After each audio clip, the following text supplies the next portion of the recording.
నా journalism career మొదలైంది గద్దర్ గారిని ఇంటర్వ్యూ చేయడంతో. అప్పుడు నాకు 19 ఏళ్ళు.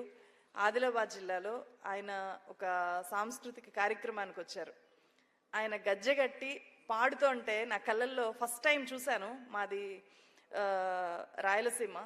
అసలు అప్పటిదాకా నాకు ఏమీ తెలీదు. అప్పుడు నేను జర్నలిజంలోకి వచ్చి ఒక నెల అయింది.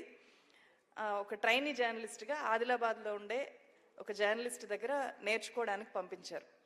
అక్కడ గద్దర్ గారిని చూసి ఆయన పాడుతుంటే ఆడుతుంటే ఒక ఉద్వేగం, ఏమీ తెలియని ఒక పసిపిల్లల్లో కలిగే ఒక ఉద్వేగం నాలో.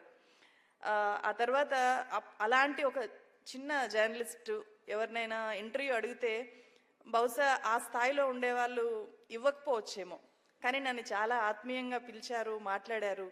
చాలా అమాయకమైన ప్రశ్నలు ఏవో అడిగాను. అది టెలికాస్ట్ అవ్వలేదు, బట్ అది నాకు ఒక అద్భుతమైన జ్ఞాపకంగా మిగిలిపోయింది.